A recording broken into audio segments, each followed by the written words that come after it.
Всем привет, друзья! Ну что ж, новогодние праздники позади, и за это время собралось уже немало отличных новинок кино, которые ждут вашего просмотра. Действительно большой топ, я уверен, каждый найдет для себя что-то интересное. Ну и напоминаю, не забудьте подписаться, если вы настоящий киноман, вам от меня все равно никуда не деться, ибо лучшие топы фильмов именно на моем канале. Кстати, давно хотел задать вам вопрос, вы тоже чередуете хорошее кино, сериалы и игры? Когда есть что посмотреть, это, конечно, круто, но когда есть во что поиграть, это еще увлекательнее. Правда, в последнее время игры стали такими требовательными, что не всякий комп может их потянуть даже на средних настройках. Благо, я для себя открыл сервис облачного гейминга gfn.ru. С ним вам не нужно тратить кучу средств, чтобы купить новое железо. Просто заходите, выбираете игру и начинаете играть. Кроме того, вы экономите кучу времени. Сами подумайте. Вам не нужно ничего устанавливать, ждать обновлений. Свободный вечерний час вы можете посвятить полностью геймингу. Причем не обязательно покупать игры, можно подключить личную библиотеку Steam и вперед.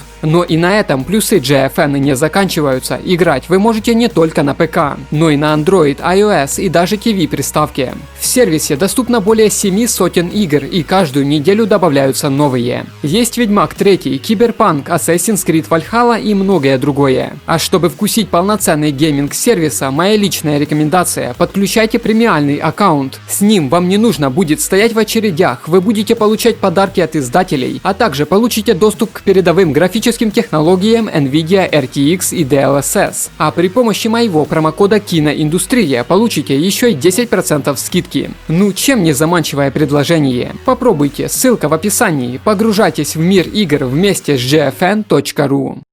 Открывает наш топ достойный фантастический боевик от студии Netflix «Смертельная зона». Недалекое будущее. Харпа, пилота дрона, в качестве наказания за неподчинение приказу отправляют в смертоносную военную зону в Восточной Европе. Став подчиненным капитана Лео, являющегося андроидом, Харп оказывается вовлечен в выполнение опаснейшей миссии. Продвигаясь по опасной территории, где вовсю орудуют террористы, повстанцы и даже роботы, офицер неожиданно узнает, что их главная цель – предотвратить ядерную атаку. У меня же нет спецподготовки оперативника. Не волнуйся, моей подготовки хватит на двоих.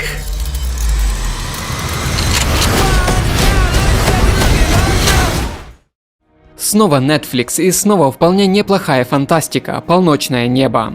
Августин – пожилой астроном, оставшийся в одиночестве на арктической станции, когда в результате катастрофы Земля стала непригодной для жизни. Однажды он обнаруживает маленькую девочку по имени Айрис, которую забыли во время эвакуации. Вместе им предстоит пройти сложный путь, дабы передать сигнал астронавтам корабля «Эфир», возвращающимся на Землю после миссии у Юпитера. Возможно, именно от этих действий зависит будущее человеческого рода.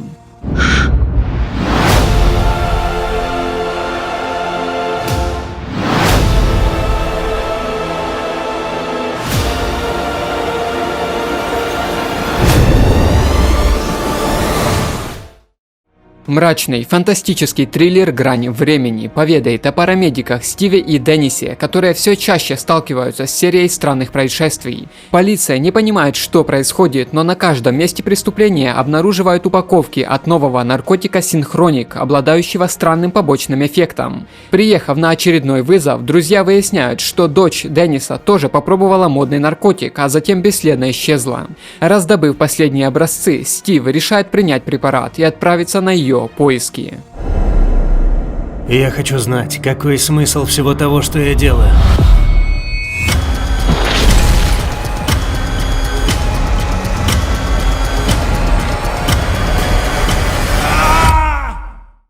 Жестокий и напряженный, отличный триллер «Беги, прячься, бей» повествует об ученице старшей школы по имени Зои. Сейчас она переживает не самый удачный период в жизни, недавно умерла ее мать, а отношения с отцом наладить так и не удается. Однажды во время занятий в школе учебное заведение захватывают школьники-террористы, заставляя заложников вести онлайн-трансляцию происходящего. Вместо того, чтобы бежать, Зои использует свой ум и навыки выживания, дабы бороться за свою жизнь и жизни своих одноклассников.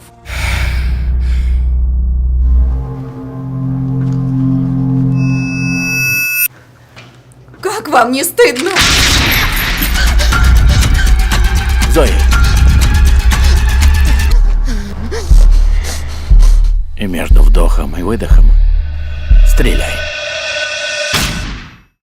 Умеет Австралия снимать неплохую фантастику за небольшой бюджет. Встречайте монстры, созданные человеком. В далеких джунглях Камбоджи ЦРУ проводит несанкционированные испытания боевых роботов с искусственным интеллектом. Расстреливая банду наркоторговцев, андроиды уничтожают и жителей лесной деревни. Невольными свидетелями этой бойни становится группа студентов-медиков, участвующих в волонтерской программе. Им удается сбежать в джунгли, а значит, у роботов появилась новая задача – найти свидетелей и ликвидировать.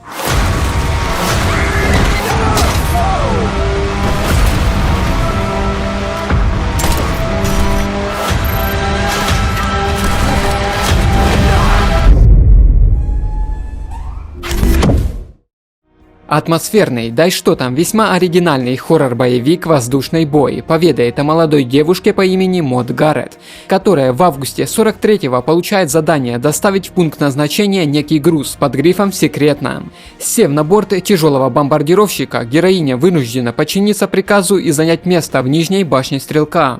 Вскоре после взлета воздушное судно подвергается атакам вражеской авиации, а также нападению кровожадного монстра Гремлина, который охотится за тем самым таинственным грузом. Вы понятия не имеете, с чем вы столкнулись! Ты что вытворяешь, девка?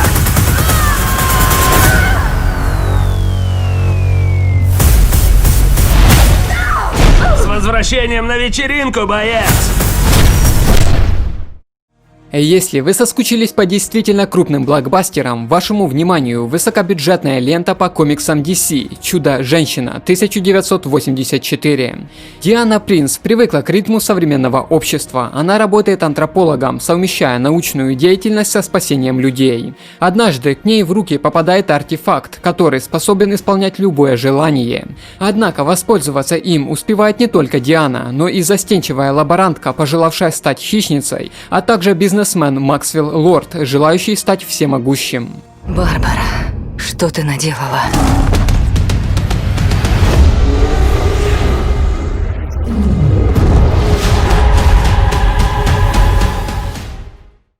Легкая и забавная комедия – то, что нужно для вечернего просмотра. Искусственный интеллект. С Кэрол Питерс никогда не происходит ничего экстраординарного, но вот в один прекрасный день телевизор, телефон и даже микроволновая печь начинают с ней говорить. Женщина, само собой, думает, что сошла с ума, однако все куда сложнее. Первый в мире сверхразумный искусственный интеллект выбрал ее в качестве образца для изучения человечества. Наблюдая за ней, он и примет решение, стоит ли существовать людям или их надо уничтожить. Просто прелесть. Какие милые люди. Не то что итальянская мафия. Хоть какое-то разнообразие. Но с другой стороны, они могут уничтожить мир. Тоже верно. Да, не хотелось бы. Третья часть известной французской фантастической франшизы Skyline поведает, как через 15 лет после вторжения пришельцев неизвестный вирус угрожает хрупкому сосуществованию инопланетных гибридов и людей. Правительство находит девушку-мутанта Роуз Корли, которая способна управлять инопланетными технологиями. Они предлагают ей в составе отряда, куда входит и ее брат-инопланетянин Трент, отправиться на вражескую планету и захватить сердечник от разрушенного корабля, который и поможет спасти человечество. У тебя есть способность взаимодействовать с инопланетной технологией. И я хочу, чтобы ты пошла с нами. Дадим им опробовать своего же лекарства. Это все? О, так у тебя только полплана? Да, похоже на то. Весьма актуальная лента, не так уж и далека от наших реалий. «Птица в клетке. Заражение». 2024 год. Америка охвачена пандемией. Правительство вводит жесткие меры по самоизоляции, а всех больных переводят в карантинную зону, откуда вам вряд ли удастся вернуться. Ника работает курьером, ведь имеет редкий иммунитет, что дает ему возможность передвигаться по городу. Однажды он узнает, что сожительница его девушки Сары заболевает. Ника тут же бросается на спасение Сары, ведь это значит, что и за ней тоже уже выехали военные. Я пытаюсь спасти единственного человека, который мне дорог. Я не могу, ты просишь меня нарушить закон. Сохраняйте спокойствие, чистоту и рассудок. Хорошо снятый фильм для ценителей серьезного кинематографа. Новости со всех концов света.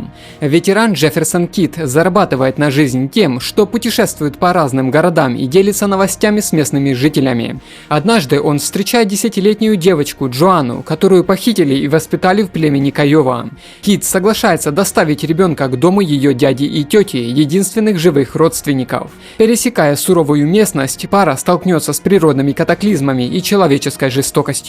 Говорят, это та самая пленница из Уичета Фоллс. Что вам нужно? Сколько ты за нее хочешь? Ребенок не продается. Вы ее не получите! Она останется со мной! Помните, недавно я вам рассказывал о масштабном китайском военном боевике «Восемь сотен». Так вот, его режиссер успел снять еще один под названием «Подвиг». 1953 год. Корейская война. Армия Китая ведет подготовку к крупному сражению, и чтобы доставить необходимое количество живой силы к линии фронта, группе добровольцев предстоит соорудить мост через реку. Тем временем американские военные решительно намерены сорвать планы противника и начинают устраивать масштабные бомбардировки моста и вражеских позиций.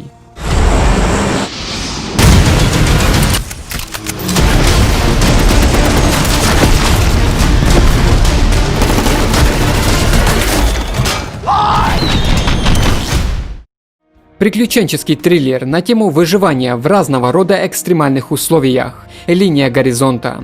Джексон и Сара отправляются на тропический остров на борту маленького самолета, пилотируемого летчиком Вайманом. Во время полета у пилота случается сердечный приступ, после чего Саре, которая недавно начала постигать азы летного мастерства, приходится самостоятельно управлять самолетом. Одни на огромной высоте, без всякой связи и, главное, без понятия, как посадить самолет. Вокруг только небо и бескрайний океан.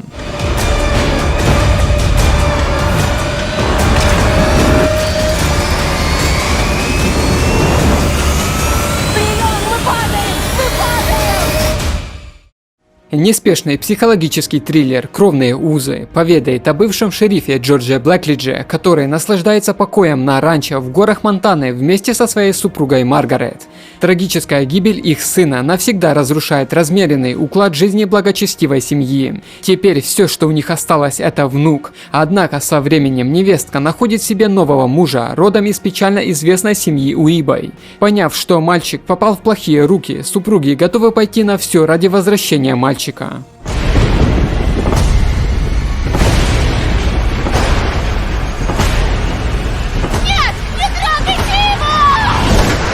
Не стоит начинать то, что не сможешь закончить.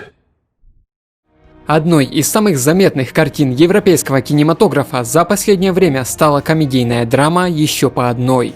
В центре сюжета окажется учитель истории Мартин, который ведет абсолютно серую жизнь. Однажды вместе с друзьями он отправляется в бар, и там приятели решают проверить научную теорию о том, что с самого рождения человеку не хватает 0,5 промилле в крови, чтобы стать по-настоящему счастливым. Мартин соглашается принять участие в эксперименте и сразу замечает положительные изменения в своей жизни.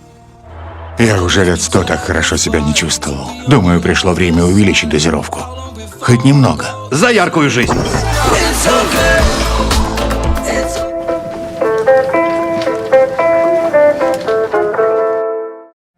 Участник кинофестиваля Сандерс, триллер под названием «Девушка, подающая надежды», поведает о красивой и невероятно умной студентке престижного университета, успешное будущее которой, казалось бы, предопределено.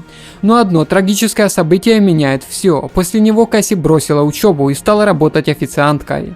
Кажется, что она завязла в рутине, но только если не знать о ее двойной жизни. По ночам Кэсси превращается в хитрую мстительницу, расставляющую ловушки на распутных мужчин. Я думал, между нами что-то есть. Ладно, тогда сколько мне? Чем я увлекаюсь? Как меня зовут? Ладно, это слишком сложно. Pixar совместно с Disney представили миру новую анимационную ленту под названием «Душа». Джо Гарднер работает учителем музыки в средней школе, хоть и мечтал всегда играть джаз на большой сцене. Однажды, впечатлив своим талантом джазовую звезду, он оказывается в одном шаге от заветной мечты, но его жизнь трагически обрывается. Очнувшись в виде бесплотной души, главный герой ищет способ вернуться в мир живых. В этом ему обещает помочь упрямая душа 22, которая уже много веков не может отправиться на Землю. Мы что, и вкусов не ощущаем? Для этого телу требуется. Запахов нет, вкусов нет. Боли тоже. Видишь? Да понял, я понял. Трэшовый фантастический боевик, но все же для любителей фильмов по типу «Чужой» лента вполне может быть интересна. Брешь.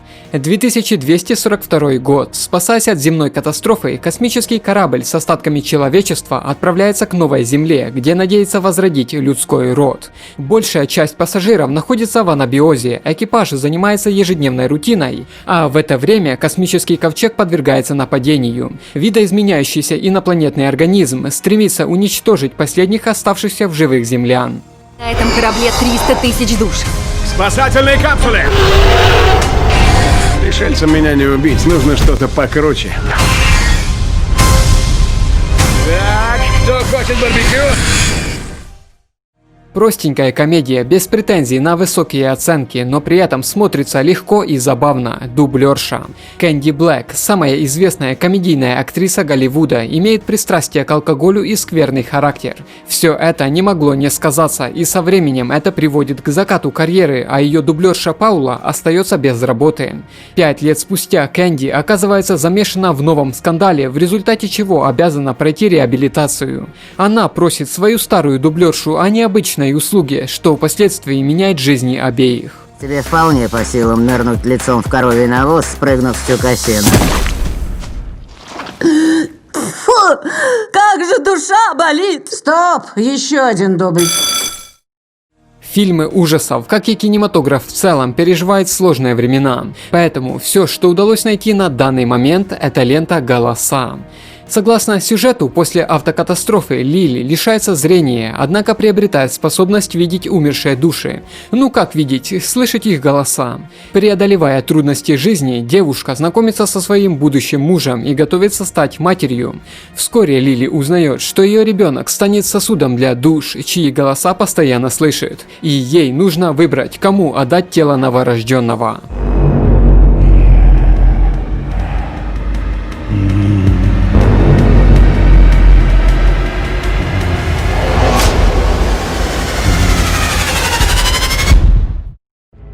Ну что ж, друзья, надеюсь, вам понравилось видео. Ставьте лайки, подписывайтесь, будем вместе изучать удивительный мир кино. Всего доброго!